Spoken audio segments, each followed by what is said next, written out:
मैंने सोच लिया है, मैं शर्त पूरी नहीं कर सकता। लेकिन अगर तुमने शर्त पूरी नहीं की तो वो हमारी शादी नहीं होने देंगे। और अगर ऐसा हुआ ना तो मैं अपनी जान दे दूंगी। मैं भी तेरे लिए अपनी जान दे सकता हूँ यार, लेकिन मैं शर्त पूरी नहीं कर सकता यार। एक ऐसी शर्त जो पूरी ना हो तो मौत के सिवाय और कुछ नहीं, और अगर पूरी हो तो भी जिंदगियां बचाना मुश्किल। ये कोई शर्त नहीं थी बल्कि मौत का एक खेल था।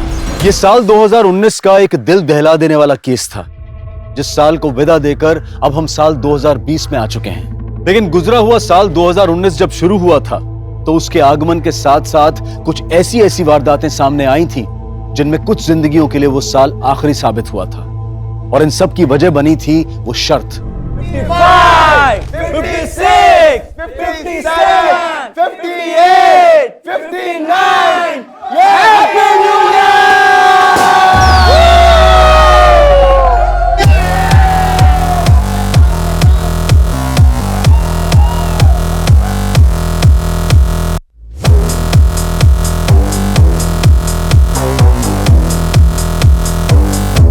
अच्छा गाइस, एक सेकंड। मैं आप सबको वापस से नए साल की बहुत बहुत बधाई देते हुए आप सबसे यहां से जाने की इजाजत चाहूंगा। लेकिन गाइस, ये पार्टी यहां खत्म नहीं होती है। अब ये पार्टी मेरी तरफ से मेरी वाइफ मालिनी होस्ट करेंगी। मेरी 3:30 बजे की फ्लाइट है, मैं चलता हूं। लेकिन गाइस, आप सब लोग खूब एंजॉय कीजिएगा। Happy new year guys. Happy New Year! Bye bye bye! Happy journey Rahul!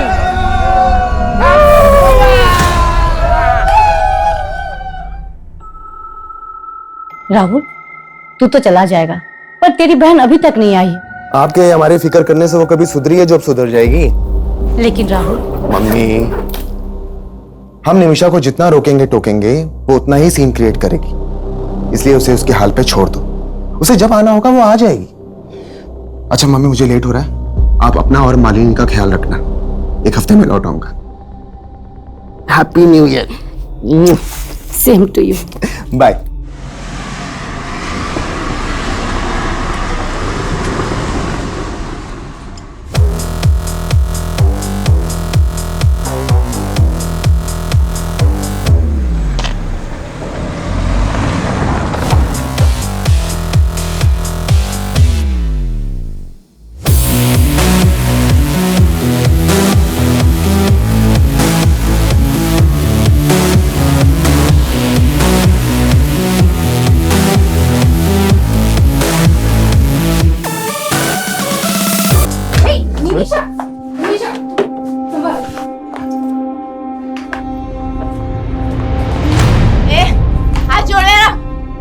तेरी हिम्मत कैसे हुई मुझे छूने की? होश में आ निमिषा, ये क्या तमाशा लगा रखा है सबके सामने? और तुम दोनों यहाँ खड़े क्यों हो? निकलो यहाँ से। माँ, वो मेरे दोस्त है, उनकी इंसल्ट मत करो। और ये भी तुम्हारी भाभी है। मम्मी जी, जाने दीजिए। Everyone, we are so sorry. हमारी वजह से आज आपकी पार्टी खराब। भाभी ji, it's okay, no problem. चलो निकलते, चलो। तुम दोनों नहीं जाओगे क्या? तुमने बिगाड़ा है इसे। रुको, तुम लोग कहीं नहीं जाओगे। हम यही पार्टी करेंगे इन लोगों की आंखों के सामने।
सर, जहाँ पे वो लड़का घायल मिला था, हमने वहाँ पे पूछताछ की तो ये लड़की सामने आई।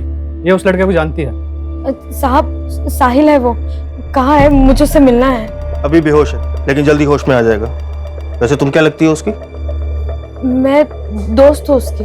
कितने टाइम से जानती हो उसको? कुछ महीनों से ही जानती हूँ। और रहता कहाँ है वो? उस्मानपुर में, लेकिन मुझे पता नहीं मालूम, उसने कभी बताया नहीं। साहब एक बार देख लो उसे।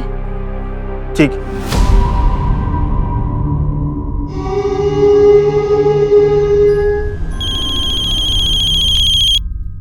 हाँ शर्मा जी।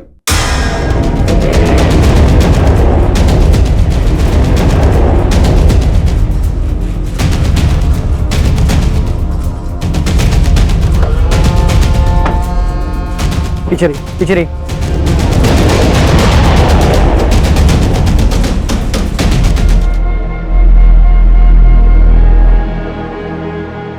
सर,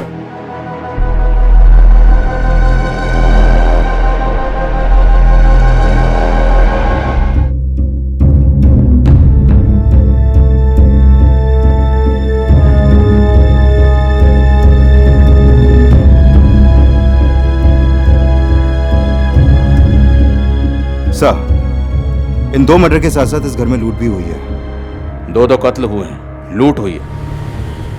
ये दोनों फीमेल्स यहाँ पे अकेली रहती थी? नहीं सर, एक बेटा राहुल और उसकी बहन निमिषा भी रहती है। राहुल कल मीटिंग के लिए सिंगापुर गए, उसको इन्फॉर्म किया है। और उसकी बहन निमिषा? सो उसका पता नहीं, और उसका फोन भी नहीं लग रहा है।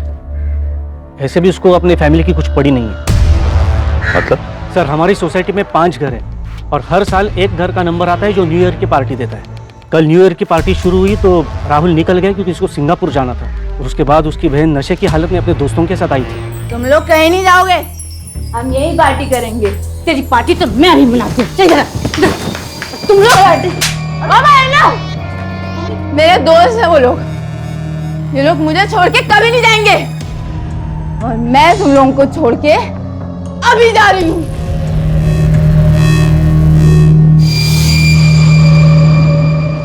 निमिषा के साथ उसके दोस्त कौन थे? सर, मैं तो नहीं जानता हूँ उन्हें। राहुल और निमिषा का फोन नंबर है आपके पास? जी सर, पूरी सोसाइटी में कहीं पे भी सीसीटीवी कैमरा नहीं है, और सर यहाँ का गार्ड भी गायब है।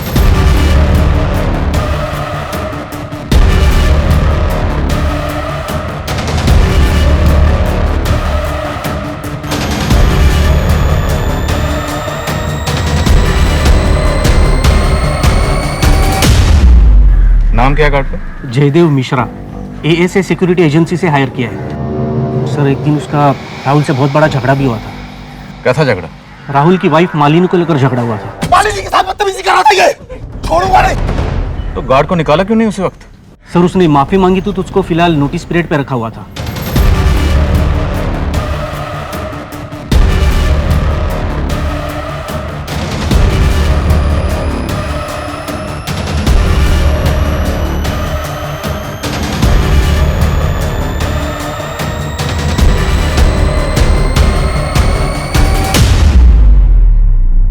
सर, मेरी अभी राहुल से बात हुई। सिंगापुर से 5 घंटे बाद इंडिया की फ्लाइट है, उसी से आ पाएगा वो। प्रकाश सर, वो गार्ड अपने घर पे नहीं मिला है। उसके एक पड़ोसी ने बताया कि वो अभी थोड़ी देर पहले घर से निकला है। हो सकता है भागने की फिराक में। सभी बस स्टैंड और रेलवे स्टेशन पर उसकी फोटो सर्कुलेट करवा। ठीक है सर। गार्ड और निमिषा अपनी माँ और भाभी से झगड़ा करके घर चली, और वो भी गार्ड पता करो वो कहाँ, और उसके दोनों दोस्त, उनके बारे में पता करो। सर,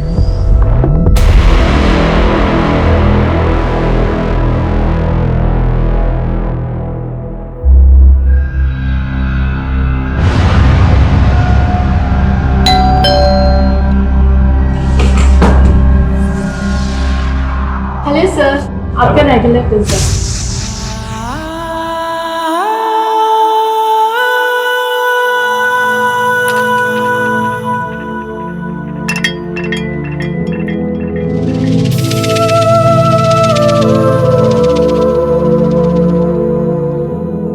कैसा है?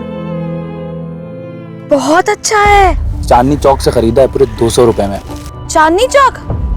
हमें तो कभी नहीं लेके गए तुम चांदनी चौक, अकेले होके आ गए। अरे यार, तुझे तो मैं कुल्लू मनाली लेके जाऊंगा, पहले एक बार शादी तो कर ले। और मैं तुझे जहन्नुम पहुंचाऊंगा साले, तेरी तो। भाई छोड़ो उसे।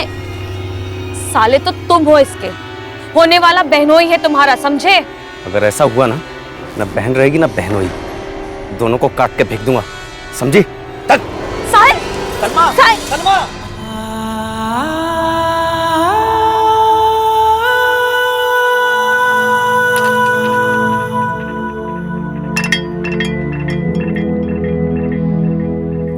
मैं जानती हूँ तुम्हारा गुनहगार कौन है, लेकिन मैं कुछ नहीं कर सकती। मैं मजबूर हूँ, मैं कुछ नहीं कर सकती। मुझे माफ कर देना साहिल।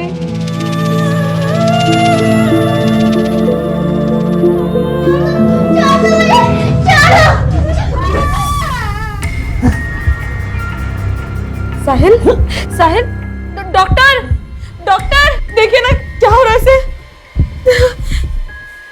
आप बात की बात।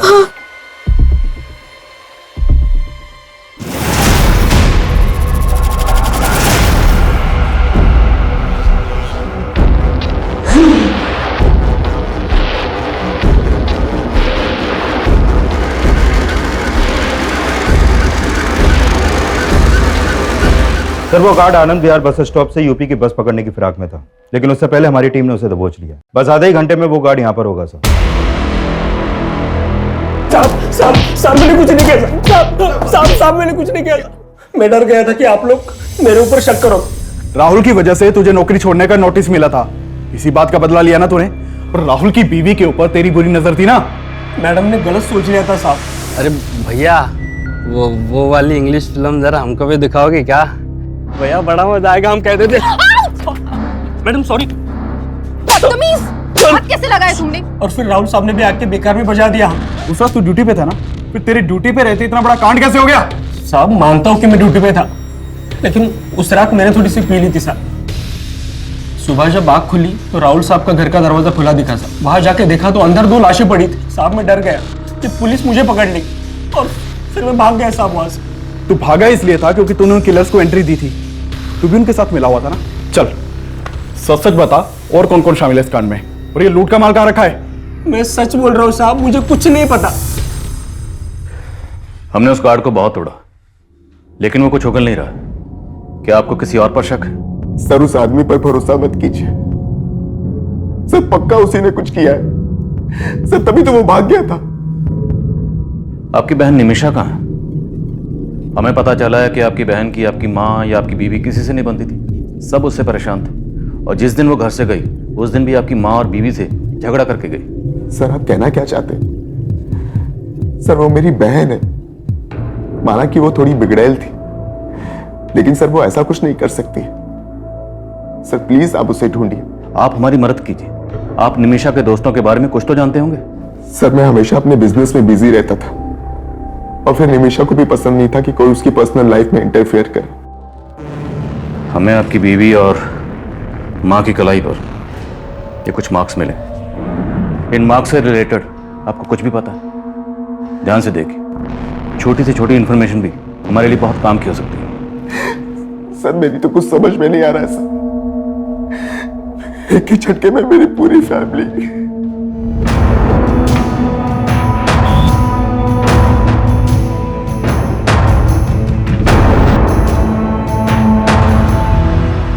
सर पोस्टमार्टम करने वाले डॉक्टर्स का कहना है कि जिस चाकू से मालिनी और सरिता के गले रेते गए, और कोई कातिल कत्ल करने के बाद इन औरतों की कलाई पर ये एक्स के मार्क क्यों बनाएगा? सर किलर का मकसद सिर्फ लूट और मर्डर ही नहीं लगता। पोस्टमार्टम रिपोर्ट में यह भी सामने आया है कि मालिनी के साथ रेप भी हुआ था, वो भी इसकी हत्या के बाद। कत्ल करने के बाद रेप? ये किलर जो भी है बहुत ही विकृत मानसिकता का है। ये वो गार्ड भी हो सकता है, उसी की मालिनी पर बुरी नजर थी। उस गार्ड को बहुत तोड़ा, लेकिन वो कुछ उगल ही नहीं रहा। एक बात और सर, मालिनी की बॉडी पर 2 आदमियों के डीएनए मिले। 2 लोग? उस रात निमिषा के साथ भी उसके 2 दोस्त देखे गए थे। निमिषा का कुछ पता चला? नहीं सर, निमिषा का कुछ पता नहीं चला, लेकिन उसके कॉल रिकॉर्ड्स में मौजूद सभी नंबर्स में से मैं 2 लड़कों को जीरो डाउन कर रहा हूं, जो उस रात पार्टी में निमिषा के साथ देखे गए थे। 2 कत्ल हुए, कत्ल के बाद मालिनी का रेप किया गया। मामला सीरियस है।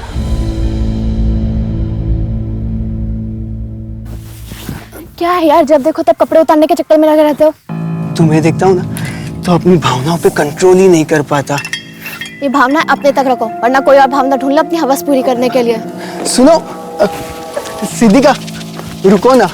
टाइम नहीं है मेरे पास, पापा वेट कर रहे हैं घर पर। सुनो सिद्धिका, सुनो ना।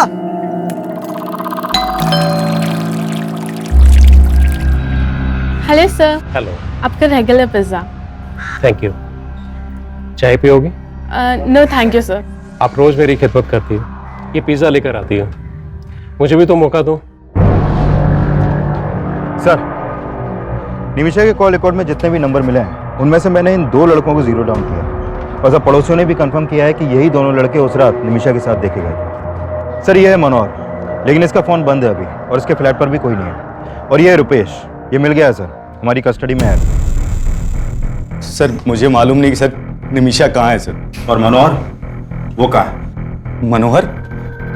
कौन मनोहर सर? तुझे और मनोहर को ही घर लेकर गई थी ना निमिषा, कहाँ है मनोहर? निमिषा उसे मनु बुलाती थी सर, मुझे मालूम भी नहीं कि उसका नाम मनोहर है सर। निमिषा मनु का दोस्त है, इसके अलावा मुझे उसके बारे में कुछ मालूम नहीं सर। तो फिर उस रात निमिषा को कहाँ लेकर गए थे तुम दोनों? वो हमें लेके गई थी सर, मैं तो बस उसके साथ था।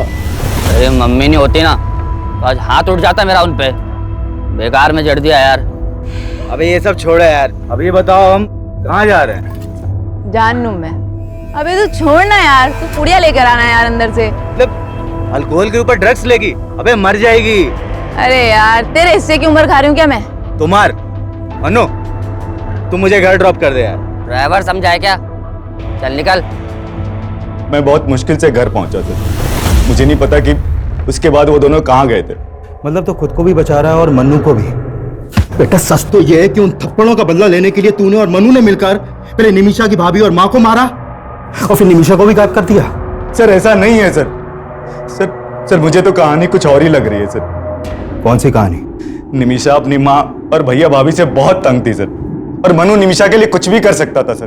मतलब तू कहना चाहता है कि निमिषा ने मन्नू के साथ मिलकर अपनी माँ और भाभी को मरवा दिया और फिर अपनी भाभी का रेप भी करवा दिया? देख, तेरा डीएनए टेस्ट होगा तो सब कुछ सामने आ जाएगा। उससे तो अच्छा है कि तू ही उगल दे। सर मैंने कुछ नहीं किया सर, मेरी बात मानिए सर, मैंने कुछ नहीं किया सर। मैं सच बोल रहा हूँ सर, मैं सच बोल रहा हूँ नहीं सर, मैंने कुछ नहीं किया सर। हाँ चल, मैं तुझे बात करती हूँ। हाँ बाद में बात करती हूँ, बाय। Hello sir. हेलो। आज अंदर नहीं बुलाएंगे? अरे आप आइए ना, आपको तो इस घर में हमेशा वेलकम। सर इस मनोहर का एक नाम मन्नू भी है। खबरियों से इंफॉर्मेशन मिली है कि ये मनोहर और मुन्नू एक ड्रग्स पैडलर है।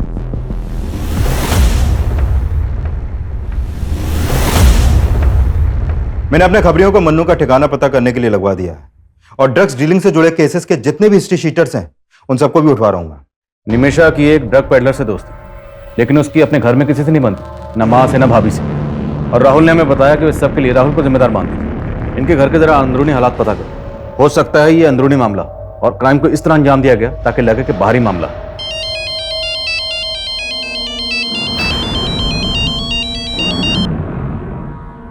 यहां इतना कुछ हो गया और तुम ये सब, प्लीज मुझे फोन करना बंद करो। तुम्हें पता है यहां क्या क्या हुआ है? सर अगर ऐसा है तो इन लाशों पर एक्स मार्क्स की कहानी हमें भटकाने की कोई चाल हो सकती है। अभी तक तो ऐसे ही लग रहा है, बट यू नेवर नो, हो सकता है इन एक्स मार्क्स के पीछे भी कोई और ही कहानी छुपी है। Find out. Okay sir.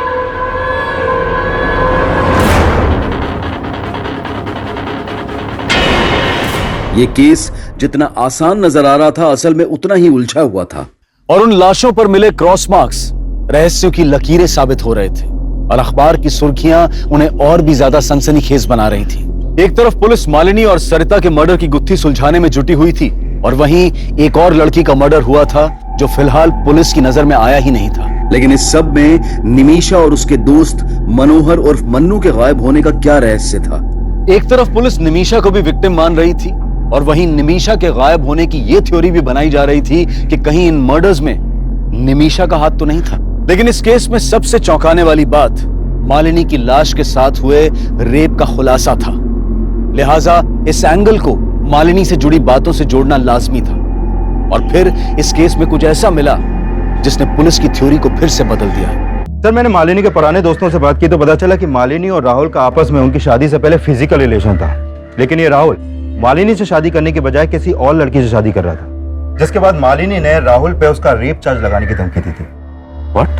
हाँ सर, और इसी धमकी के डर से राहुल ने मालिनी से शादी की थी। सर, आपको कोई गलतफहमी हुई है।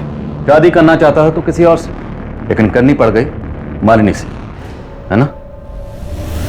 जी, प्रेरणा को देखते ही मुझे राहुल पे नाज हो गया। बहुत प्यारी बच्ची है आपकी। और जब आपको आपके बेटे की हरकतों के बारे में पता चलेगा ना, तब घिन आएगी आपको। कौन हो तुम और अंदर कैसे घुस गई? वो तुम अपने भाई से पूछो क्या लगती हूँ मैं उसकी। इसका अफेयर मुझसे है और शादी इस लड़की से कर रहा है। अगर तुमने मुझसे शादी नहीं की ना, तो मैं मॉलेस्टेशन का केस तुम पर फाइल कर दूंगी।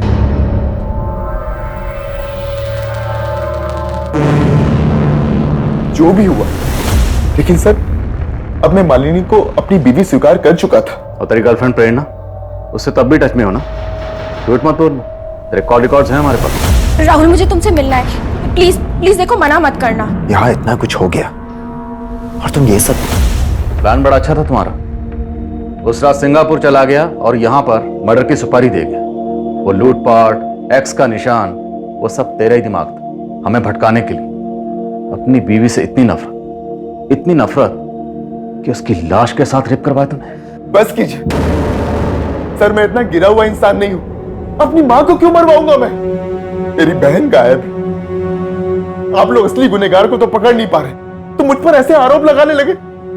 ठीक, तुम जा सकते हो। इस पर इसकी गर्लफ्रेंड प्रेरणा, नजर रखो दोनों। अच्छा, कंट्रोल रूम से फोन आया था, बुद्धा गार्डन के पास एक लड़की की लाश मिली है।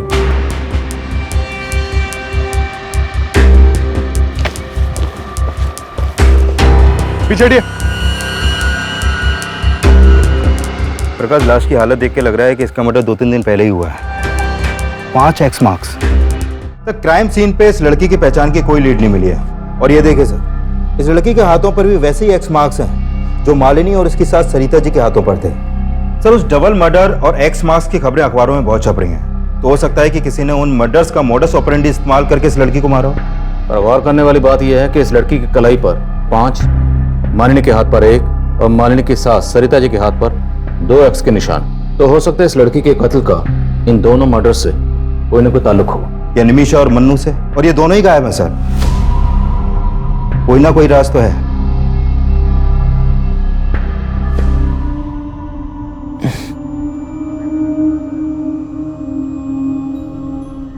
साहिल, साहिल, नर्स आंखें खोल रहे हैं। साहिल, साहिल, साहिल, हाँ हाँ, आंखें खोलिए। मैं सलमा, सलमा, मेरी तरफ देखिए ना साहिल, देखिए मैं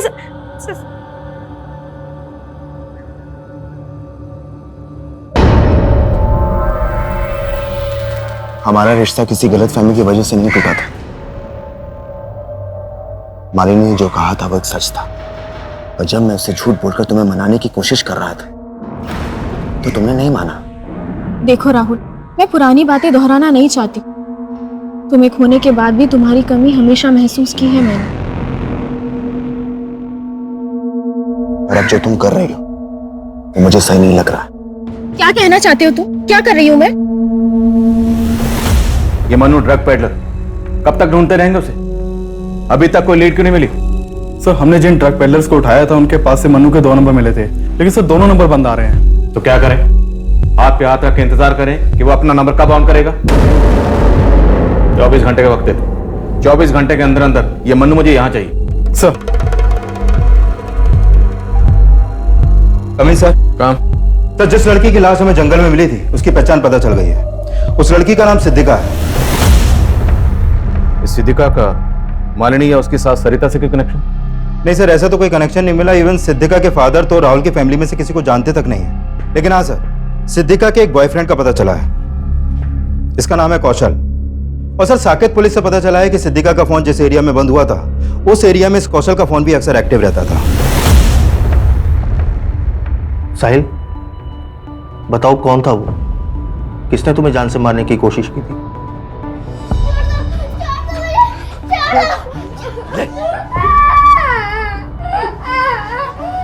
क्या हुआ साहिल? बताओ, किसने हमला किया था तुम्हारे ऊपर?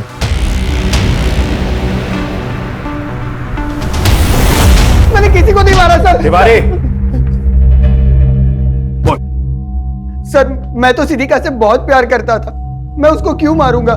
जहां पर सिद्धिका की लाश मिली वहीं पर तू उससे मिलता था।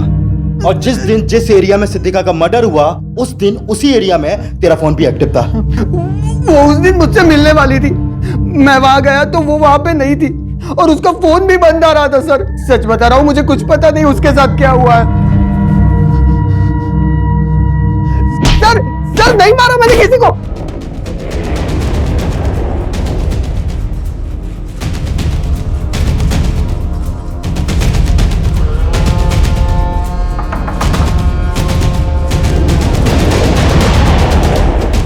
पुलिस, चल। रुक। सर। निमिषा कहाँ है? सर, निमिषा ने कुछ नहीं किया सर। सर, मैंने भी कुछ नहीं किया। जो पूछ रहा हूँ वो बता, निमिषा कहाँ है? अरे जाना मन्नू, तू लेके यार कार के अंदर से। अरे यार निमिषा, वो रुपेश सही बोल रहा था। फिर दारू के साथ ड्रग्स लेगी तो मर जाएगी तू यार। अबे साला, तू भी फट्टू है, मैं खुद ले लेती हूँ, चल।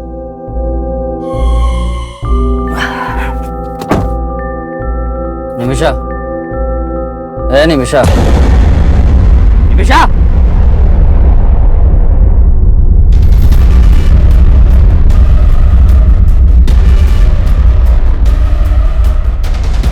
सर, मैं सच बोल रहा हूँ सर, ये खुद अपनी मौत मरी है।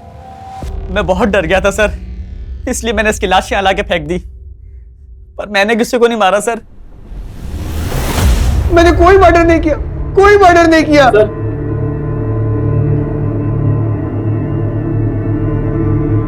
तेरा बाप आया तेरी जमानत लेकर, अभी तो छोड़ रहा हूं, लेकिन पता चला कि तूने कुछ किया है तो बचेगा नहीं तू।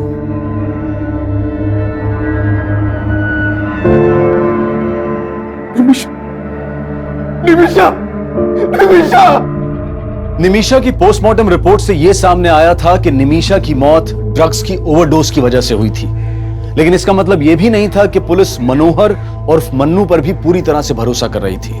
वहीं राहुल, प्रेरणा, रुपेश और सिक्योरिटी गार्ड जयदेव भी। लेकिन निमिषा का केस मालिनी, सरिता और सिद्धिका के केस से इसलिए भी अलग था और इस एक्स मार्क की गुत्थी को सुलझाना पुलिस के लिए बेहद मुश्किल साबित हो रहा था। पर मुझे इन मर्डर्स में कनेक्शन नजर आ रहा है। 3 और 4 गायब है। मतलब आप कहना चाहते हैं कि 2 मर्डर्स और हुए हैं जिनकी लाशों पर 3 और 4 एक्स के मार्क्स हैं? एग्जैक्टली। और शायद ये किसी सीरियल किलर का काम हो सकता है। 1X, 2X और 5X, बीच में 3X और 4X गायब है। आसपास के थानों में पता करो। मालिनी, सरिता और सिद्धिका के मर्डर के दौरान जितनी भी मिसिंग कंप्लेंट दर्ज हुई हैं, सबके बारे में पता लगाओ। साहिल, तुम ये मत समझना कि मेरा भाई मेरे लिए तुमसे बढ़कर है। तुम जिंदगी हो मेरी। साहिल, ऐसे पत्थर बन के मत रहो ना, मैं मर जाऊंगी।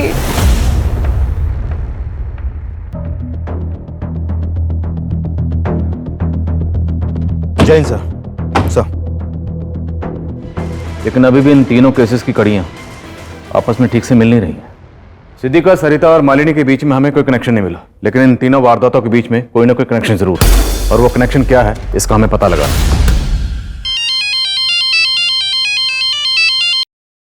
हेलो सर, योगेंद्र शर्मा के पड़ोसियों से पता चला है कि काफी टाइम पहले तक यहाँ पर एक मेड भी काम करती थी, जो काफी दिनों से यहाँ पर नहीं दिखी।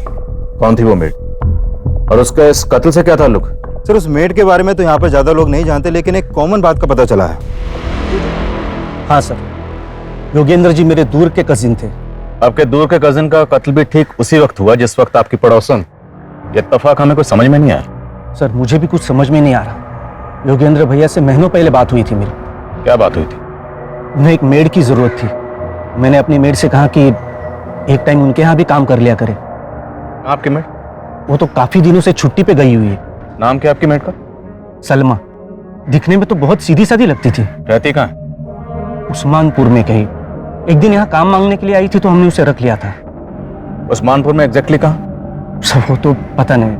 आपको उसका एड्रेस नहीं पता और आपने बिना पुलिस वेरिफिकेशन के उसको अपने यहाँ काम पे रख लिया? फोटो है? शायद मेरे मोबाइल में हो सकता है। देखिए फोटो। सब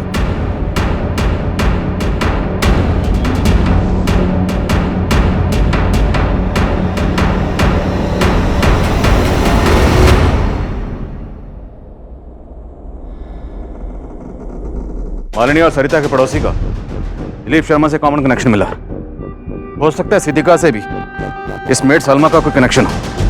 योगेंद्र ने हमें बताया था कि सलमा उस्मानपुर में कहीं रहती। हिमांशु, पूरा इलाका छान मार और ढूंढ निकाले सलमा को।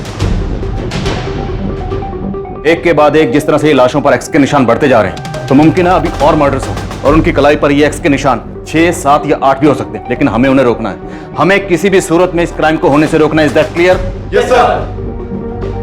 पुलिस ऐसी हत्याओं को रोकने की कोशिश में भी जुटी थी और सलमा की तलाश में भी कोई कसर नहीं छोड़ रही थी। साल 2019 की पहली जनवरी से लेकर अब तक पूरे 28 दिन गुजर चुके थे और पुलिस को 28 जनवरी 2019 को एक अहम लीड मिली। सर तकरीबन 10 दिन पहले 18 जनवरी की रात बाईपास रोड के पास वाले जंगल में हमें एक साहिल नाम का लड़का घायल अवस्था में मिला था सर। और सर ये लड़की सलमा उसकी दोस्त थी जो हॉस्पिटल में उससे मिलने आया करती थी सर। साहब साहिल है वो। कहाँ है? मुझे उससे मिलना है। अब कहाँ है लड़की? सर 3 दिन पहले ये लड़की उस लड़के को हॉस्पिटल से डिस्चार्ज करा के ले गई थी। कहाँ ले गई? सर उसने एड्रेस लिखवाया था लेकिन जब हमने चेक किया तो एड्रेस गलत निकला sir.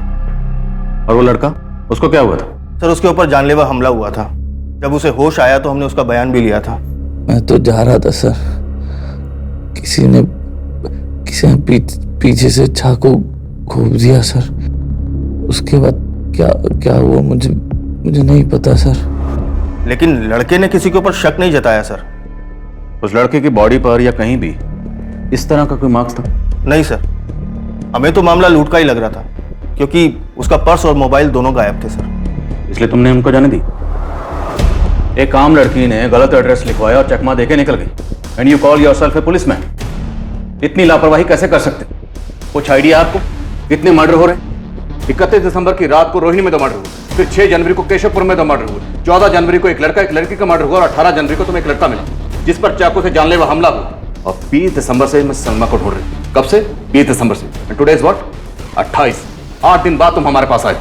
Sorry sir. Thank you. Photo ली आपने उस लड़के की? जी सर।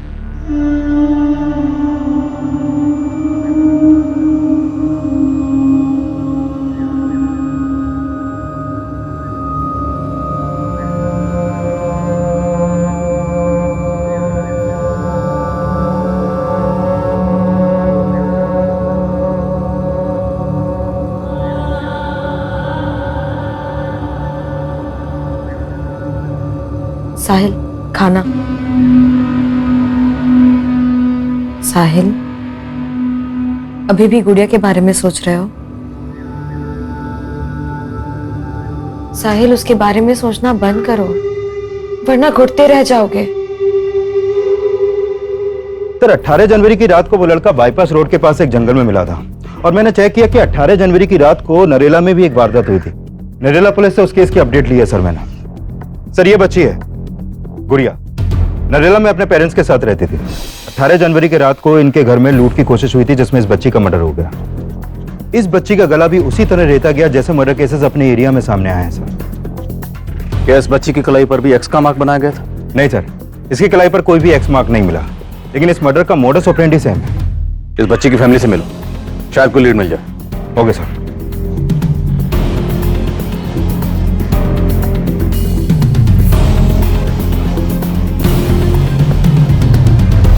सर उस रात हम सब सो रहे थे, घर के दरवाजे का लेस भी अंदर से लगा हुआ था। समझ में नहीं आ रहा वो लुटेरे हमारे घर में अंदर कैसे घुसे थे। इस लड़की को जानते हैं आप? ये तो हमारी मेड थी साहब। मेड? जी। अभी कहाँ ये? इसने तो कुछ महीने पहले काम छोड़ दिया। ये लड़की सलमा इन लोगों के लिए रेकी करती होगी। ये पक्का कोई ऑर्गेनाइज्ड गैंग है। और इस लड़के साहिल की फोटो सर्कुलेट करवाओ। जितनी जल्दी हो सके ढूंढो इन दोनों को।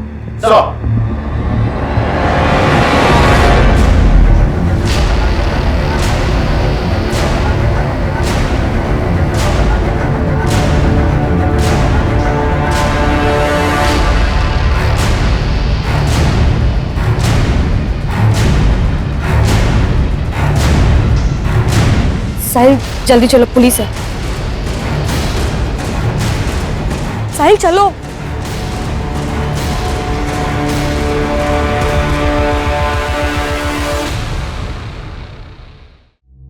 दर्द हो रहा है? बोलो, वरना ऐसी ही चोटें देंगे कि जिंदगी भर याद रखोगे। समझे? शुरू हो जाओ। कौन? सर 4 कत्ल के बाद उस 5वीं लड़की का कत्ल करते हुए मैंने कापा, क्योंकि उस 5वीं लड़की को मारकर मैंने सलमा की बेइज्जती का बदला लिया। उस लड़की ने सलमा की बेइज्जती की थी सर। चोर, रुक रुक रुक चोर। साहिल, साहिल क्या हुआ? तू रो क्यों रही है? उस लड़की ने मुझे थप्पड़ मारा और बहुत कुछ सुनाया। मैंने बस उसका पर्स लिया था, उसी पे वो भड़क पड़ी। चल।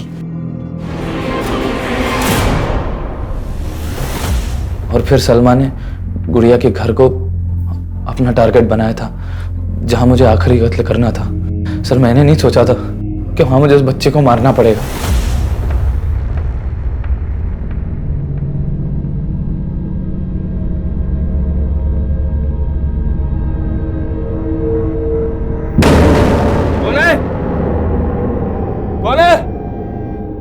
कौन है? अरे मैंने उस बच्ची को मार तो दिया सर, लेकिन उसकी चीखें आज भी मुझे डराती हैं। सर उस बच्ची को सलमा के साथ हंसता देखा था मैंने। मालूम नहीं था कि उस बच्ची को भी मैं... सर अगर गुड़िया मेरी पहली शिकार होती तो मैं कभी दूसरी हत्या ना कर पाता। अरे मर गया लगता है ये।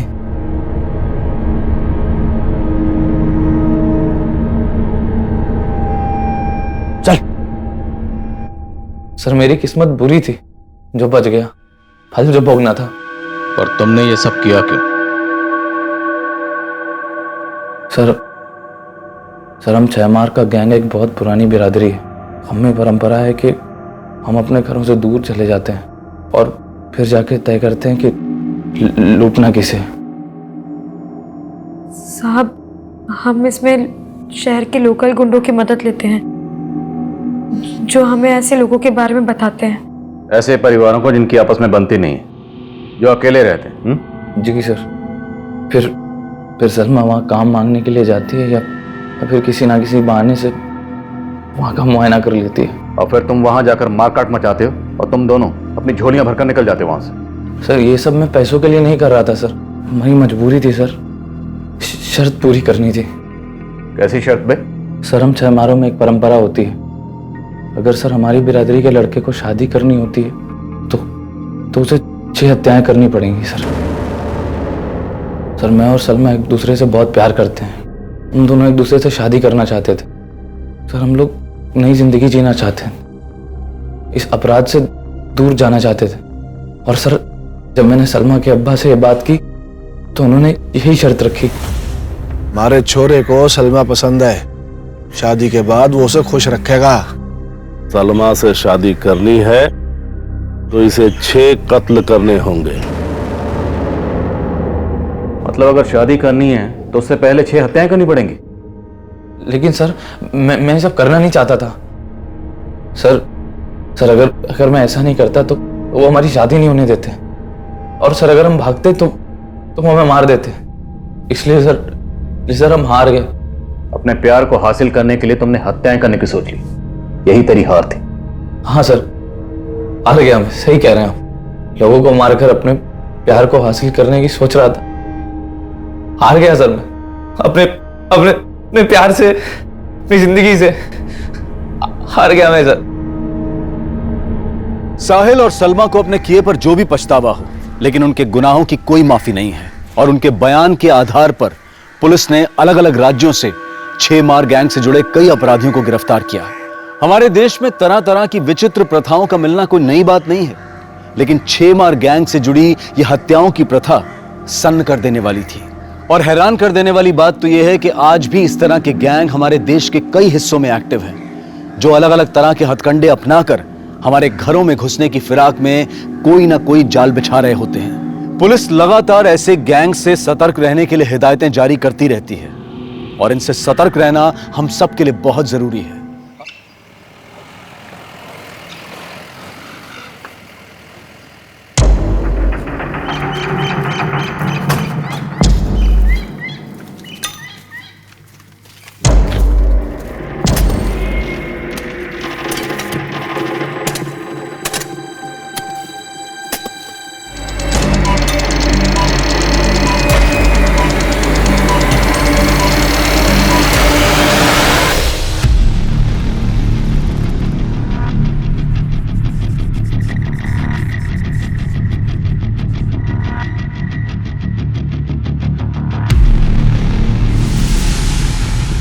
नमस्कार, आदाब।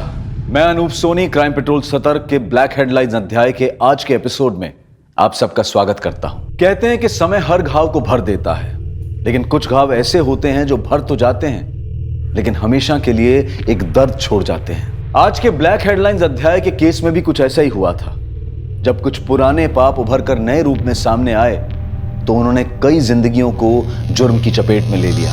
शादी कर ले उससे, लेकिन सोना मत। उसके साथ सोई ना तो फिर देख लेना।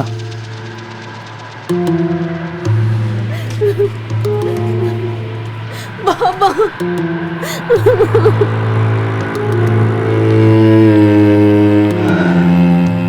तुम तो कह रहा था शादी भी करेगा। अरे यार, करनी पड़ रही है, बाबा नहीं मान रहे थे।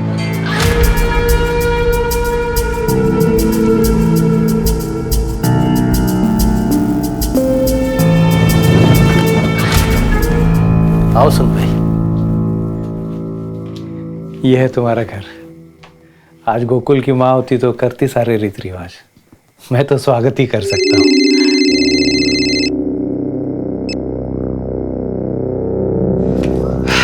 क्या साला, सबकी शादी में तू बाल्टी भर के दारू पीता और खुद की बारी आई तो बात तक नहीं किया, सीधा घुस गया घर में। देख भाई, अपने को ना फुलटू पीने का है। चल चल ठीक है, आउट मत होना, समझा ना भाई लोग। गोकुल गोकुल गोकुल।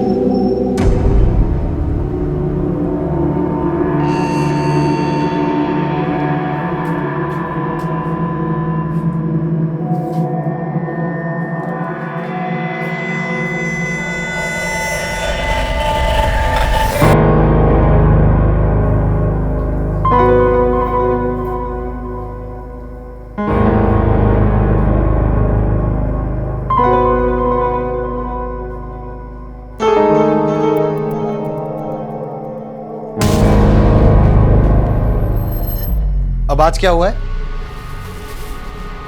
सर दर्द है। एक और बहाना। 15 दिन हो गए हमारी शादी को। अगर यही सब करना था तो शादी क्यों की? थक गया हूं तुम्हारे बहाने सुन सुन के। कभी सर में दर्द, कभी पेट में दर्द। बहाना नहीं आओ, सच में दर्द है।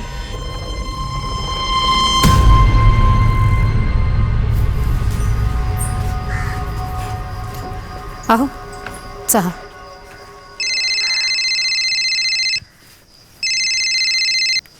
हेलो, हाँ साहब, चलेंगे ना साहब? हो साहब, मैं अब भी निकलता हूँ। मुंबई का भाड़ा है, मैं बस यूं गया और यूं आया।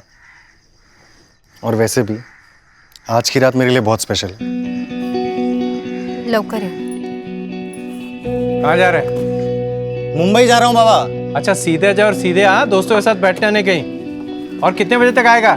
11 बजे तक लौट आऊंगा बाबा।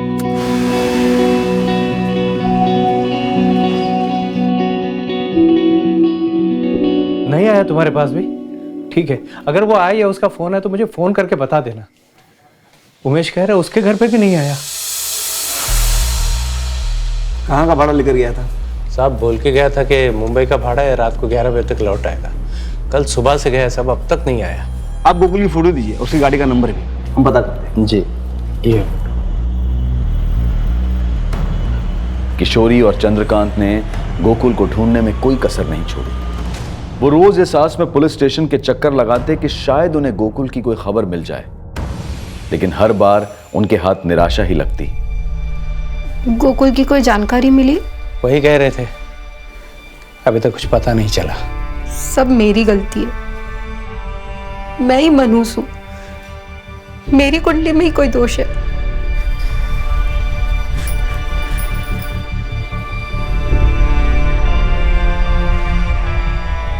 समय बीतता गया, लेकिन लाख कोशिशों के बावजूद गोकुल का कुछ पता नहीं चला।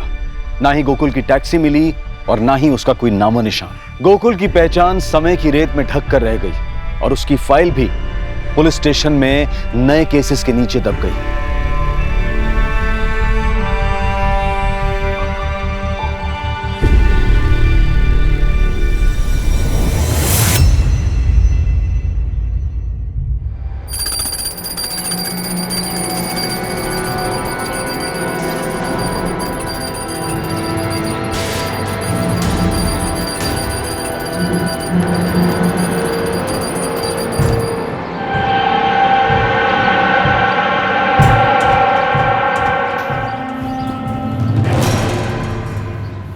किशोरी, क्या कर रही हो ये?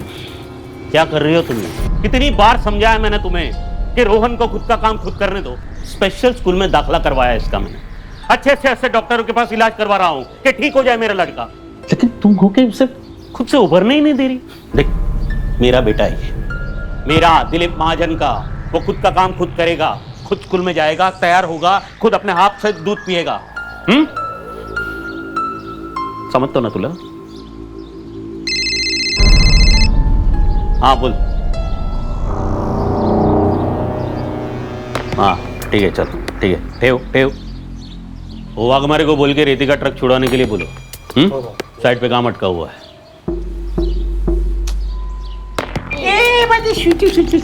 चलो पापाला उशीर होते, ओके? चॉकलेट खाते हो? चला, bye bye bye bye bye.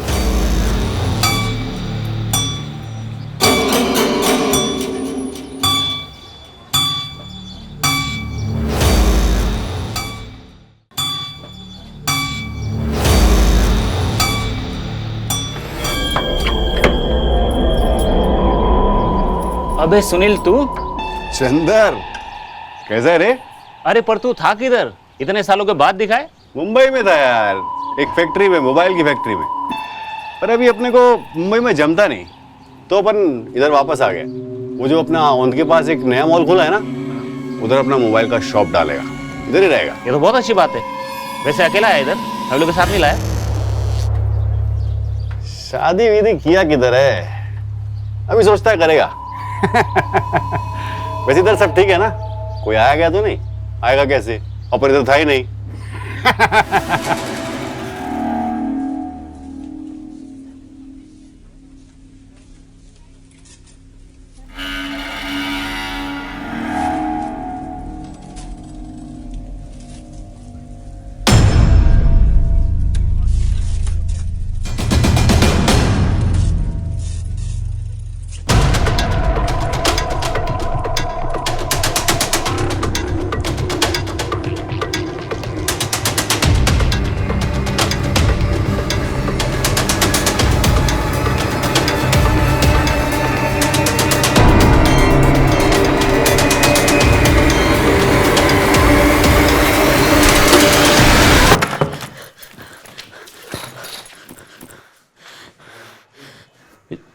काय झालं रे किशोरी?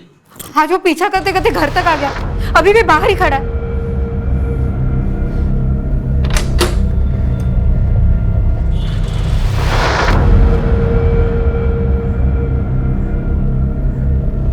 कोई भी तो नहीं बाहर?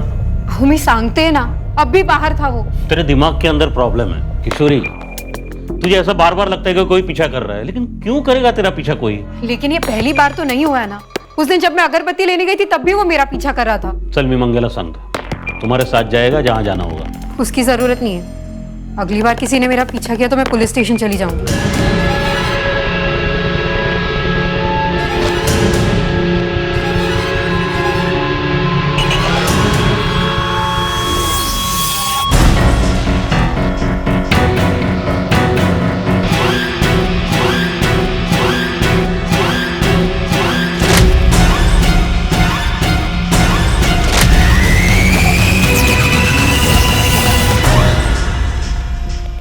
अक्सर देखा गया है कि जब भी हमारे जीवन में कोई अप्रत्याशित घटना होती है तो हमारे प्रियजन, हमारे आसपास के लोग उसे बहुत लाइटली लेते हैं। लेकिन कभी कभी इन घटनाओं में लापरवाही बरतना बहुत भारी पड़ जाता है और हम बेवजह किसी ऐसी बड़ी घटना का शिकार हो जाते हैं जो हमारी सोच से भी परे होती है।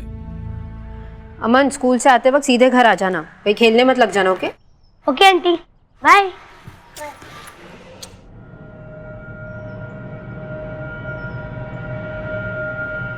संगीता, हाँ ताई, मैं मार्केट होकर आ रही हूँ, माधुरी का ध्यान रखना, मला जरा वेळ लागे ना जी।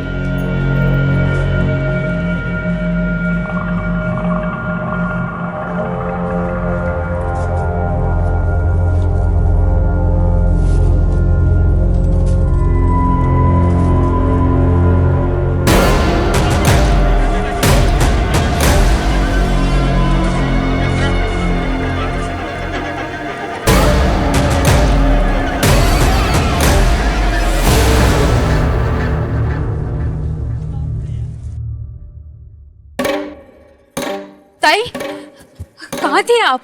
कब से आपको फोन कर रहे हैं? अरे फोन की बैटरी खत्म हो गई। पर झाला का इतनी क्यों परेशान है तू?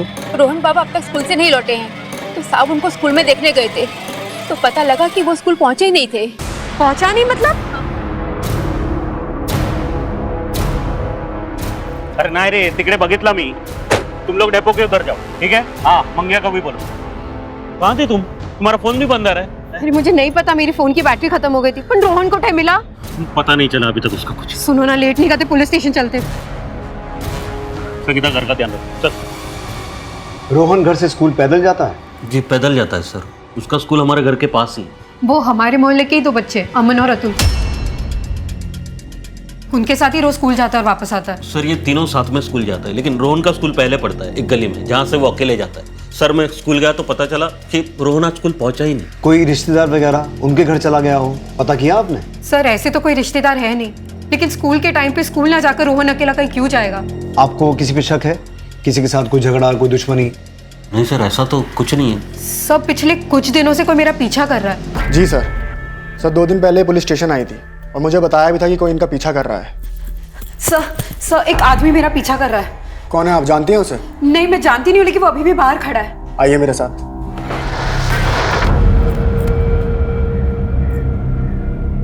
कोई भी तो नहीं है मैडम? अब भी यही खड़ा था वो। क्या हुआ? फिर किसी ने पीछा किया? हाँ, वो आप कौन? ये मेरे पति हैं, दिलीप महाजन। मैंने इन्हें फोन करके बुलाया। कौन पीछा कर रहा था? आपको चेहरा याद है? स्केच बनवा सकती हैं? मैंने कभी उसे ठीक से देखा नहीं, वो पूरी तरह सामने नहीं आता था। दिलीप जी। हाँ सर। आप काम क्या करते हैं? हाँ, मैं कॉन्ट्रैक्टर हूँ, सिविल। तो आपको किसी का फोन आया, I mean फिरौती के लिए? अभी तक तो नहीं सर। मेरा रोहन बहुत छोटा है सर, प्लीज उसे जल्दी ढूंढिए। आप फिक्र मत कीजिए, हम पूरी कोशिश करेंगे। आपको कोई भी इंफॉर्मेशन मिले हमें बताइए।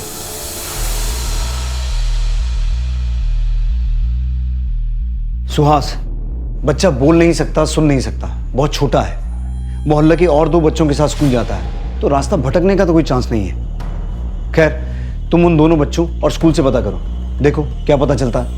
रमाकांत, तुम रोहन के स्कूल से लेकर घर तक पूरा रास्ता चेक करो, साथ ही उसकी फोटो हर जगह सर्कुलेट करवाओ। बस स्टेशन, रेलवे स्टेशन, हर जगह सर्च करवाओ। कोई भी इंफॉर्मेशन मिले इंपॉर्टेंट हो सकती है। ये सब तुम्हारे कारण हुआ है। रोहन को स्ट्रॉन्ग बनाओ, स्कूल अकेला भेजो, यही बोलते थे ना तुम।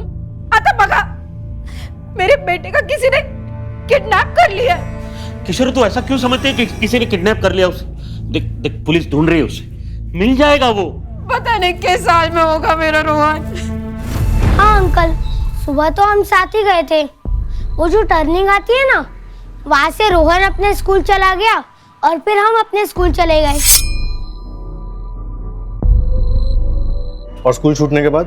स्कूल छूटने के बाद वो टर्निंग पे हम वहाँ वेट कर रहे थे रोहन का, लेकिन फिर वो आया ही नहीं। बेटा अपन जब आप स्कूल जा रहे थे तब आपको ऐसा लगा कि कोई आपका पीछा कर रहा था? नहीं अंकल, ऐसा तो नहीं लगा।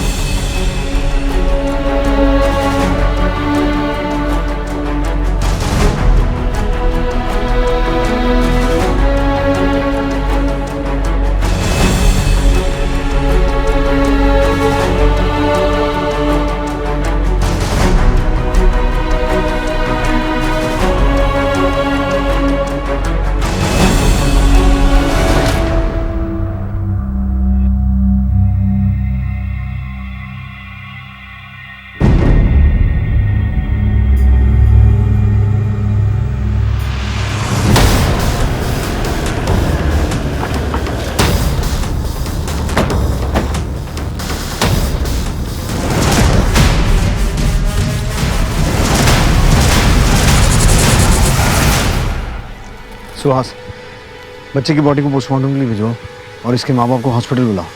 रमाकांत सर, इस जंगल और आसपास के पूरे इलाके को स्कैन करो और फोरेंसिक टीम को बुलाओ तुरंत। Okay sir.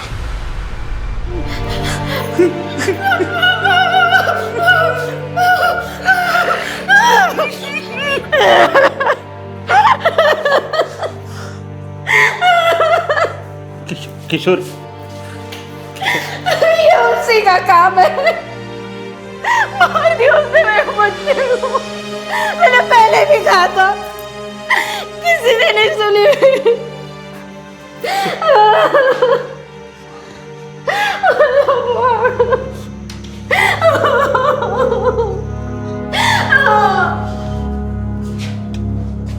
रोहन की बॉडी हमें बकोरी पास के जंगल से मिली।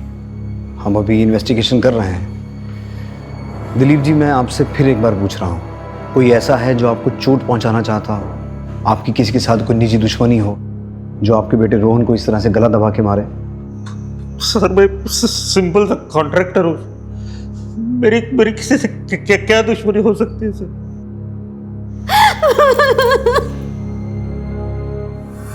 हे बघा, इथे मिसिंग कंप्लेंटची लाईन लगलेली आहे और वैसे भी सरकार 7 साल के बाद मृत्यु का अनुमान लगाकर केस को बंद कर देती है और आपके केस को तो 9 साल हुए हैं। फिर आपका बेटा तो जवान था, अगर जिंदा होता तो लौट कर नहीं आता। लौट कर नहीं आएगा मतलब मर गया क्या? अगर मर गया तो ऐसे पक्की खबर दो ना, तो फिर मैं बार बार आपके यहाँ नहीं आऊंगा।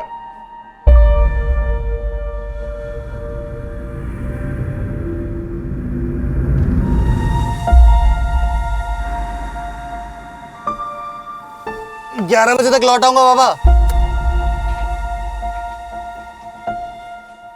स्टॉकर का कुछ पता चला? नहीं सर। अगर स्टॉकर ने ही किडनैप किया था और फिर मार दिया तो मकसद क्या था? कहीं ये कोई साइको किलर तो नहीं? क्योंकि फिरौती का भी कोई कॉल नहीं आया और क्योंकि बच्चा बोल नहीं सकता तो जाहिर सी बात है कि चिल्लाया भी नहीं होगा। क्या पता किलर रोहन के माँ बाप तक कोई मैसेज पहुंचाना चाहता हो। ये दिलीप और किशोरी, इनकी पूरी छानबीन करो, हो सकता है इनके इर्द गिर्द हमें कोई क्लू मिल जाए। हाँ गणेश बोल। साहब, पाटिल नगर में एक चाय वाला है, उसका ऐसे कहना है उसने एक आदमी को रोहन और उसकी माँ का पीछा करते हुए और घूरते हुए देखा है। एक काम कर, इस चाय वाले को तुरंत थाने लेकर आ। बोल सुरेश, क्या देखा तुम? साहब एक आदमी था जो मेरी दुकान पर चाय पीने के लिए आता था। ये फोटो जो दिखाई गणेश ने, ये लड़का और उसकी माँ को वो घूरता था और उन लोगों का पीछा करता था।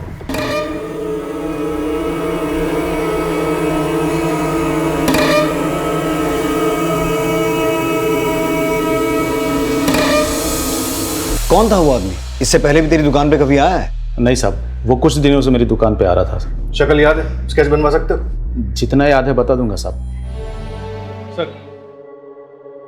ये वो स्टॉकर का स्केच है जो किशोरी और उसके बेटे रोहन का पीछा करते हुए देखा गया था। जगह जगह इसके पोस्टर लगवाओ, अपने खबरी नेटवर्क में भी सर्कुलेट करवाओ। इसे जल्द से जल्द पकड़ना होगा।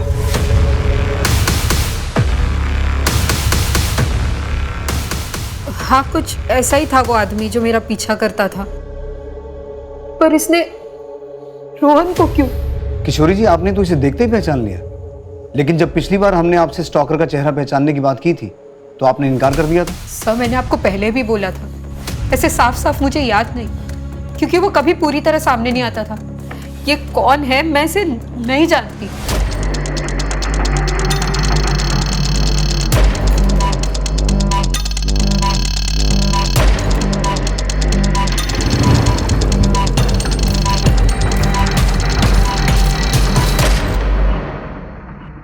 नमस्कार बाबू। बरोबर देख ले, पुलिस ढूंढ रही है इसे, उससे पहले तुम्हें उसे ढूंढना है। आप टेंशन मत लो बाबू, हो जाएगा।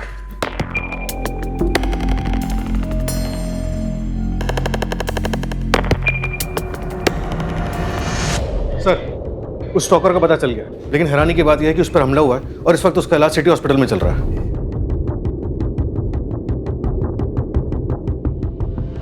आदमी का नाम सुनील है और उस पर चाकू से वार किया गया था।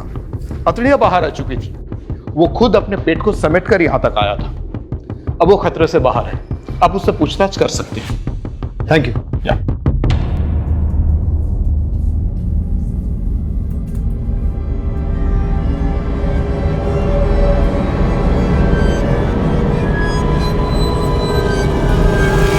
है तेरा?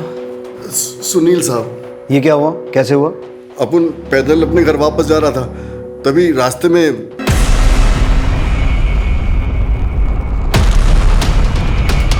तो क्या लगता है तुझे, किसने हमला करवाया ये?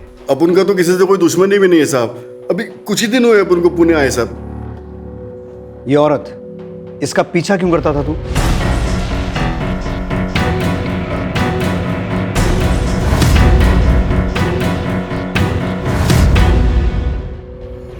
साहब, इस औरत का चेहरा अपन की रिश्तेदारी में एक औरत से मिलता है साहब, लेकिन 3-4 दिन पीछा करने के बाद अपन को लगा कि ये वो औरत नहीं है, तो अपन ने पीछा करना छोड़ दिया साहब। जब तुझे लगा कि तू इसे जानता है तो रोक के पूछना चाहिए था ना। अब साहब, ऐसे कैसे रास्ते में किसी लेडीज से बात करता साहब? किसी लेडीज का पीछा कर सकता है, लेकिन उसे रोक के पूछ नहीं सकता। और ये बच्चा, इसे जानता है? हाँ साहब, ये भी इसी औरत के साथ ही रहता था साहब। पर हुआ क्या है साहब? मर्डर। पहले इस बच्चे को किडनैप किया गया, फिर मारा गया, और तू इस बच्चे को और इसकी मां को फॉलो करता था। अब तेरे ऊपर अटैक हुआ है। क्या कनेक्शन क्या है? कोई कनेक्शन नहीं है साहब। अपन तो बस एक आध बार इस औरत का पीछा किया साहब, अपन तो इसको जानता भी नहीं। तू रहता कहाँ है? तेरी फैमिली में कौन कौन है? साईं मंदिर के पास दोसा गली में रहता है साहब। अभी 15 दिन पहले ही पुणे आया साहब। उसके पहले मुंबई में रहता था साहब, एक मोबाइल कंपनी में काम करता था। सर, ये पक्का झूठ बोल रहा है। अगर इसने पीछा करना बंद कर दिया होता तो किशोरी महाजन कांस्टेबल रमाकांत के पास कंप्लेंट करने क्यों आती? सर, एक आदमी मेरा पीछा कर रहा है। कौन है, आप जानते हैं उसे? अभी तो ये सुनील जोशी हमारा प्राइम सस्पेक्ट है, क्योंकि इसे रोहन और उसकी मां किशोरी का पीछा करते हुए देखा गया था, लेकिन इसका मोटिव नजर नहीं आ रहा है। एक काम करो, एक कांस्टेबल तैनात करो इसकी निगरानी के लिए, और हॉस्पिटल वालों से कहो कि जब इसे डिस्चार्ज दें पहले हमें इन्फॉर्म करें। फिलहाल के लिए पुणे में जहां ये रहता है उसके आसपास और मुंबई से इसका बैकग्राउंड चेक करवा। सर, मैंने किशोरी और दिलीप के घर काम करने वाली मेट संगीता से बात की। क्या कहा उसने? मेरा नाम तो नहीं आएगा ना, नहीं तो मेरा काम छूट जाएगा। संगीता, तू टेंशन मत ले, जो जानती है सच बता दे, तुझे कुछ नहीं होगा। मेरे को तो लगता है कि दिलीप साहिब रोहन बाबा से प्यार ही नहीं करते थे। बार बार समझाया ना कि उसे खुद का काम खुद करने दो। कौन सा पाप किया था कि मुझे ऐसा बेटा पैदा हुआ मेरे? मैं जहां भी जाता हूँ लोग बोलते दिलीप भाव को लड़का देखो, बोल नहीं सकता, सुन नहीं सकता। अच्छा था पैदा होते ही मर जाता। मुझे अभी भी यही लगता है कि रोहन का कातिल दिलीप और किशोरी को कोई सबक सिखाना चाहता था। सर, कहीं ऐसा तो नहीं कि दिलीप ने ही अपने बेटे रोहन की सुपारी सुनील को दी हो और काम खत्म होने के बाद सुनील को रास्ते से हटाने की कोशिश की ताकि कोई सबूत ना बचे? अभी किसी नतीजे पर नहीं पहुंचा जा सकता, सारे एंगल्स ओपन रखो। ये पता लगाओ कि सुनील जोशी और दिलीप महाजन का आपस में कोई कनेक्शन है क्या। तब तक मैं किशोरी से बात करता हूँ। सर, कौन सा बाप अपने बच्चे से उम्मीदें नहीं बांधता? वो रोहन को अपनी तरह काबिल बनाना चाहते थे, इसका मतलब ये थोड़ी ना कि वो अपने बच्चे को मार देंगे। देखिए, मैं आपसे एक सीधा और सिंपल सवाल पूछ रहा हूँ, क्या दिलीप सुनील पर जानलेवा हमला करवा सकते हैं? क्या रोहन की हत्या इससे जुड़ी है? आप लोग कुछ भी अनाप शनाप बोल रहे हैं। मेरा बेटा मुझसे छिन गया है, मेरी जिंदगी बेकार हो गई और आप लोग हमें ही परेशान कर रहे हैं, मेरे पति पर शक कर रहे हैं। देखिए किशोरी जी, हम आपको परेशान नहीं कर रहे हैं, आपके बेटे के कातिल को ढूंढने की कोशिश कर रहे हैं। इसलिए हमारे सवालों का सीधा सीधा जवाब दीजिए। क्या आपके पति दिलीप सुनील पर जानलेवा हमला करवा सकते हैं? क्या वो रोहन की हत्या करवा सकते हैं? कितनी बार कहूं, वो ऐसा कुछ नहीं कर सकते। वो बहुत अच्छे इंसान है। हाँ, उनका गुस्सा तेज है, लेकिन मुझसे बेहतर उन्हें कोई नहीं जानता। अगर वो नहीं होते तो मैं आज जिंदा नहीं होती।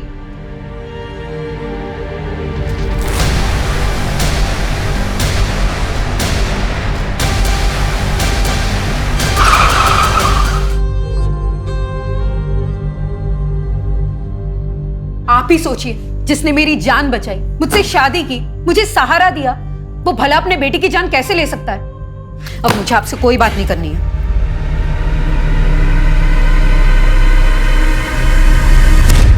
ही इज फिट नाउ, हम उसे डिस्चार्ज दे रहे हैं, आगे आप देख लीजिए। अभी के लिए तुझे जाने दे रहे हैं, लेकिन ये मत समझना हमारी नजर नहीं रहेगी तुझ पे। हमें बिना बताए तो शहर से बाहर नहीं जा सकता, और रोज थाने आना पड़ेगा तुझे हाजिरी देने के लिए, समझा? ठीक है साहब, अपन आ जाएगा रोज आपसे मिलने। अभी चलता है।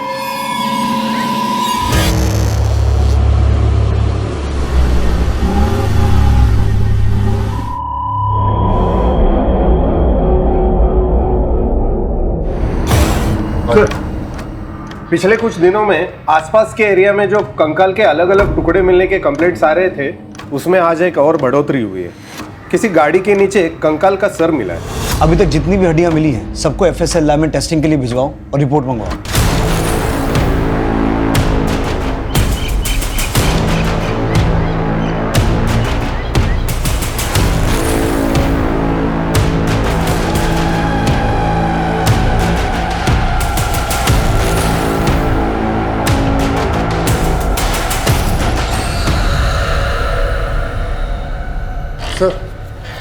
सर दिलीप महाजन के बारे में एक बात पता लगी है। सर दिलीप ने हिस्ट्री शीटर दगड़ू सावंत को सुनील को मारने की सुपारी दी थी। नमस्कार बाबू।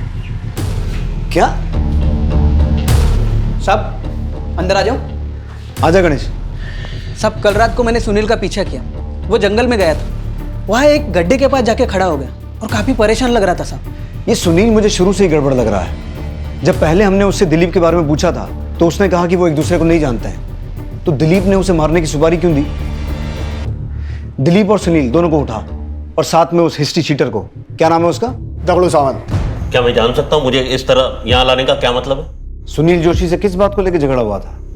साहब अपन का दिलीप महाजन के साथ कोई झगड़ा नहीं है। अच्छा, रोहन को मारने की सुपारी के पैसों को लेकर झगड़ा हुआ था? सर तुम क्या डोका फिर लायत का? हाँ, मैं अपने रोहन को मारने के लिए सुपारी दूंगा? मामला बिल्कुल साफ है। तुम्हें रोहन पसंद नहीं था, उसका ना बोलना तुम्हें खलता था और तुम जानते थे कि सुनील रोहन और उसकी माँ का पीछा करता है। तुमने उसका इस्तेमाल किया, सुनील के हाथों अपने बेटे को मरवाया और तुम्हारा राज सामने ना आए इसलिए तुमने सुनील की भी सुपारी दी। अपन बहुत सीधा साधा आदमी है साहब। मुंबई में मोबाइल कंपनी में काम करता था, इधर पुणे में अपना दुकान खोलना चाहता है। साहब अपन कौन सा एंगल से आपको सुपारी लेने वाला लगता है साहब, वो भी छोटे बच्चे की? सर आप जानते हैं आप क्या बोल रहे हैं? मेरा बच्चा मरा है सर, और उसके कातिल को पकड़ने के बजाय आप मुझ पर शक करें। बार बार एक ही बात दोहरा रहे हो कि मैंने अपने रोहन की सुपारी दी उस सुनील को मारने के लिए। सर मैं 1000 बार कह चुका हूं कि मैं नहीं जानता हूं ये कौन है, सुनील मुनील जो भी है। नहीं जानता ना सुनील को? नहीं। ठीक है,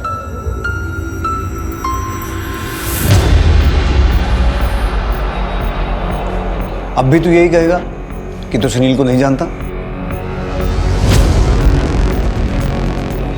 बोल।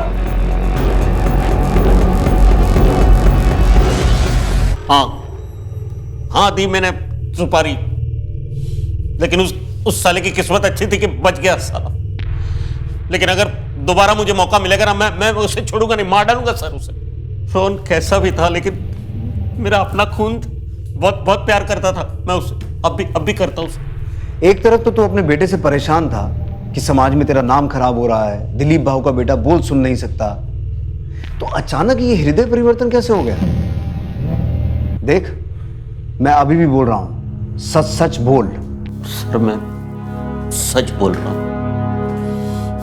आप चाहे तो उसे दगड़ू से पूछ लीजिए। हम उस तक पहुंचे उससे पहले कोई किसी और ने उस पर हमला कर दिया। हाँ साहब, और मैंने भी बोला ना साहब आपको कि मुझे सुपारी मिली थी, लेकिन मेरे से पहले किसी और ने काम कर दिया। क्या लगता है सर आपको कि दिलीप सच बोल रहा है? कुछ कहा नहीं जा सकता सुहास, आज के जमाने में इंसान किसी भी हद तक गिर सकता है, ऐसे में हमारा काम और कठिन हो जाता है। दिलीप और सुनील इन दोनों के कॉल रिकॉर्ड चेक करो, शायद कुछ सुराग मिले। बट सर एफएसएल से रिपोर्ट आ गई है, इतने दिनों से जो हड्डियां यहाँ वहाँ मिल रही थी वो किसी एक ही आदमी की, जिसकी उम्र लगभग 25 से 30 के बीच है, और सर ये हड्डियां 9 साल पुरानी है। एक ही आदमी की? कोई 9 साल बाद इन हड्डियों को गड्ढे से निकालकर यहाँ वहाँ क्यों फेंक रहा है? सर ये सुनील भी 9 साल बाद यहाँ आया है। मुंबई में था यार, एक फैक्ट्री में, मोबाइल की फैक्ट्री में। और गणेश ने सुनील को जंगल में एक गड्ढे के पास खड़े देखा था। सर यही वो जगह है जहां मैंने सुनील को देखा था।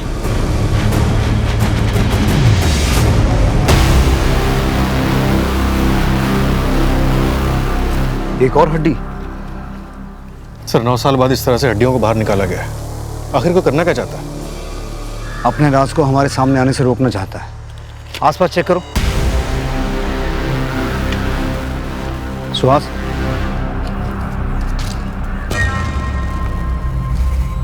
ये तो किसी कार या टेम्पो के टायर के निशान है, और गाड़ी इस तरफ से आई, इसी तरफ वापस गई, और ये रास्ता तो आगे जाके बहुत खराब है।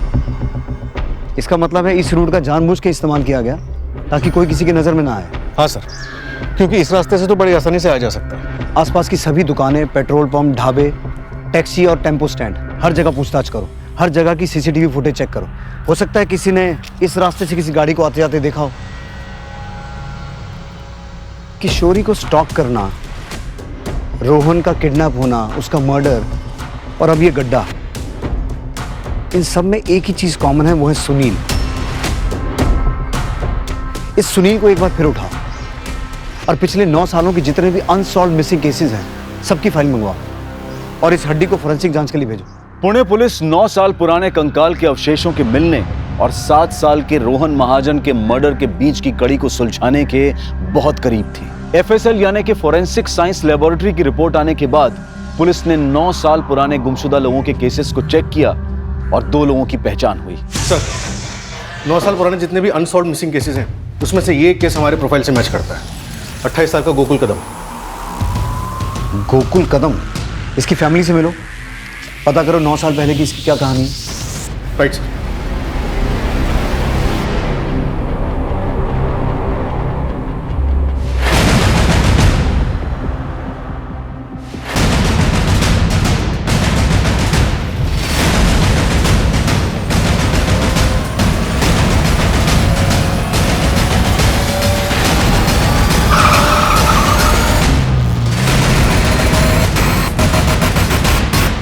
क्या?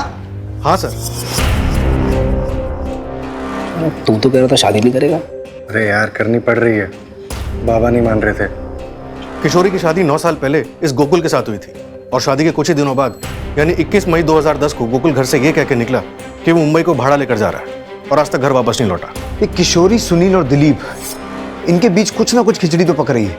तुम गोकुल के पिता को डीएनए सैंपलिंग के लिए लेके जाओ, इन तीनों से मैं निपटता हूँ। साहब, मेरे बेटे के बारे में कुछ पता चला क्या?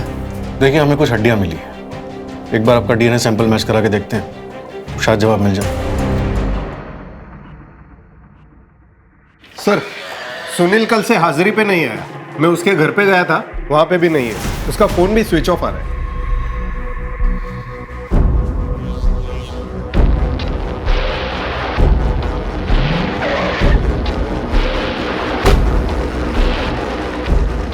मेरे बेटे के कातिल का मिलना तो दूर, अब मेरी पत्नी भी गायब हो गई, फोन भी बंद आ रहा है उसका। क्या?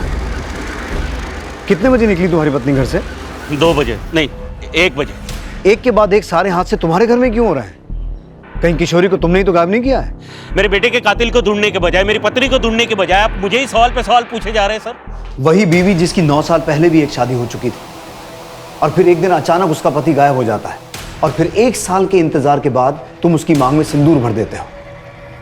तुमने क्यों शादी की उससे? क्या वजह थी? मुझे जो सही लगा वो किया मैं बताता हूँ कि तुमने किशोरी से शादी क्यों की।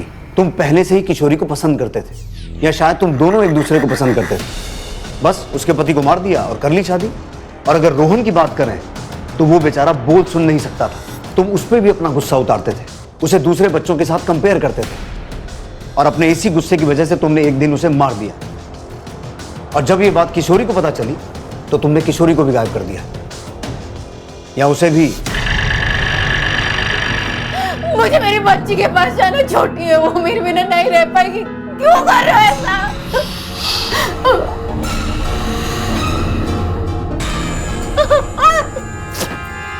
मुझे जाने दो। जिस जंगल के गड्ढे से गोकुल कदम के अवशेषों को निकाला गया था, पुलिस ने हाईवे से उस जंगल को कनेक्ट करती हर सड़क पर लगे सीसीटीवी कैमरा के फुटेजेस को घंटों घंटों बैठकर देखा और एक सीसीटीवी फुटेज में उन्हें एक टेम्पो जंगल की तरफ जाता और फिर वापस आता दिखाई दिया और ये टेम्पो किसी पकिया नाम के आदमी का था। और वो क्या दाल चावल कैसा है?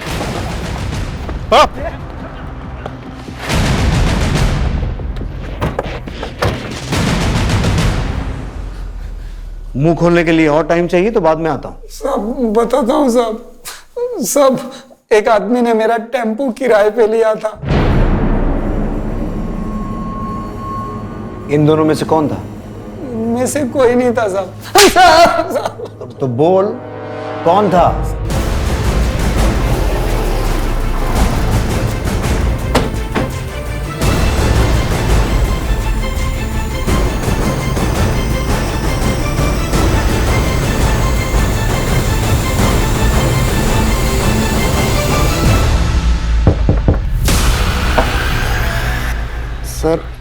सर 2 दिन पहले पुलिस स्टेशन आई थी। कोई भी तो नहीं है मैडम। सर दिलीप ने हिस्ट्री शीटर दगड़ू सावंत को सुनील को मारने की सुपारी दी थी। आप लोग यहाँ पे? हमें नहीं पता था हमारे बीच रहकर इतना बड़ा खेल खेलने वाला हमारा अपना ही आदमी है। सुहास, तलाशी लो घर की।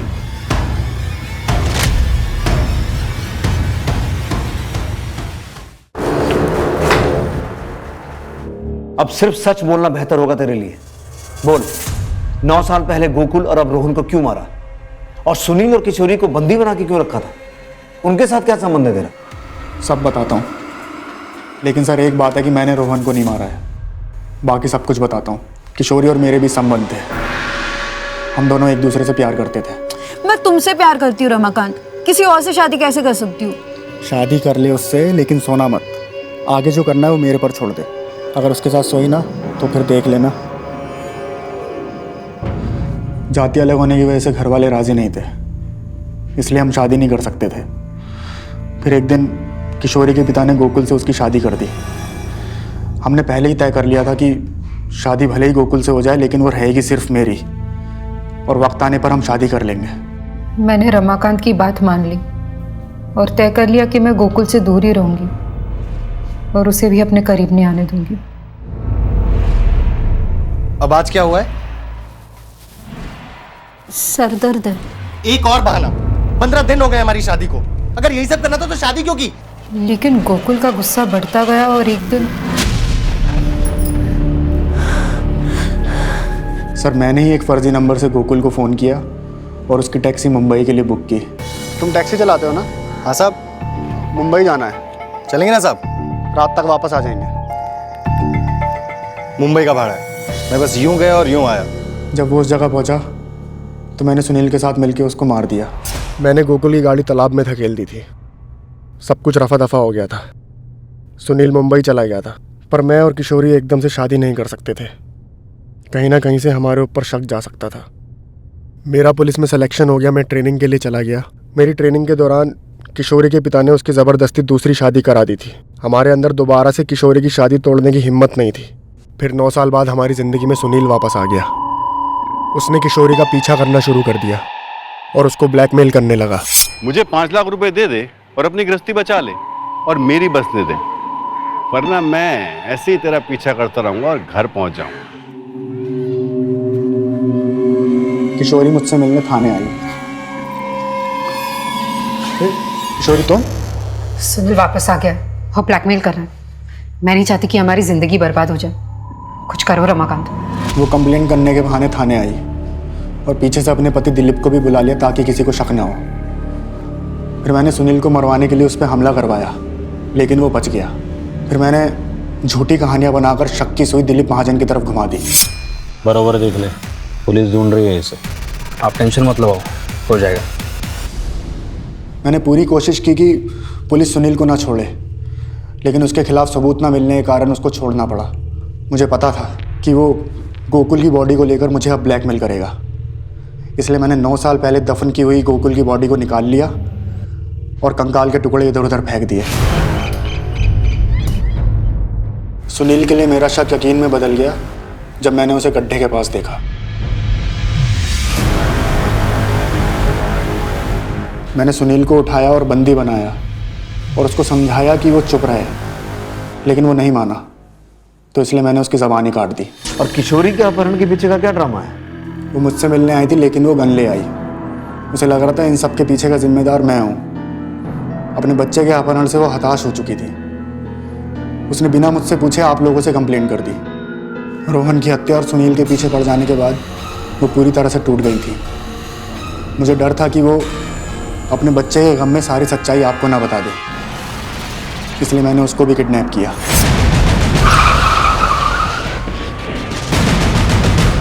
तूने सारा माहौल इस तरीके से तैयार किया कि हमारा शक दिलीप पे जाए और ये मामला हमेशा के लिए बंद हो जाए।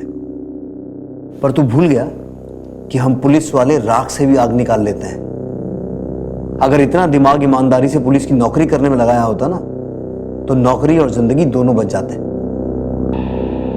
रोहन की हत्या का सच क्या है? तू और रमाकांत अब उनको बहुत हल्के में ले रहे थे ना।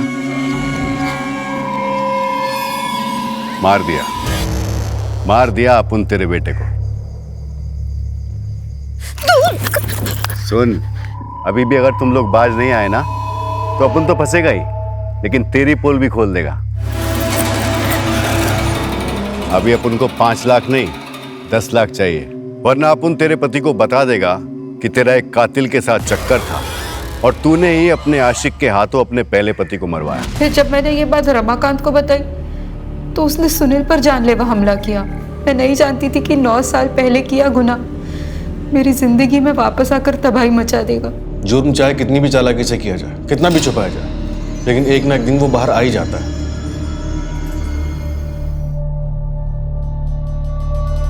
आत्महत्या करने की कोशिश ढूंढता क्या? हाँ, मेरे साथ इतनी जिंदगी गुजारने के बाद इतना सब कुछ छुपाया तो मुझे एक बार कहाँ होता, एक बार तो आज हमारा रोहन ना जिंदा होता। किशोरी, लेकिन तुम्हें तो ना मुझसे प्यार है, रोहन से, ना ही रामी से। ये सब झूठ है। मुझे आपसे सच्चा प्यार है और इसी सच्चे प्यार को खोने के डर से मैंने आपसे सब कुछ छुपाया। मुझे माफ कर दो।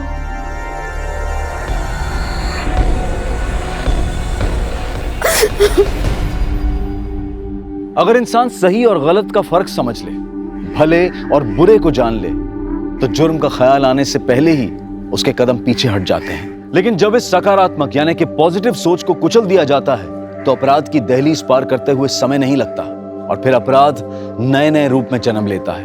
किशोरी ने गोकुल से शादी तो कर ली लेकिन निभा नहीं पाई, उल्टा पीछा छुड़ाने के लिए अपराध के दलदल में फंस गई। वो चाहती तो अपने बनाए इस चक्रव्यूह से गोकुल को अपना कर खुद को आजाद कर सकती थी, लेकिन उसने आजादी के लिए अपराध का दामन थामा और अंजाम आप सबके सामने है। इसलिए सोचें, समझें और जीवन के हर मोड़ पर सही फैसला लें, ऐसा फैसला जो आपके जीवन चक्र को सुखद बनाए।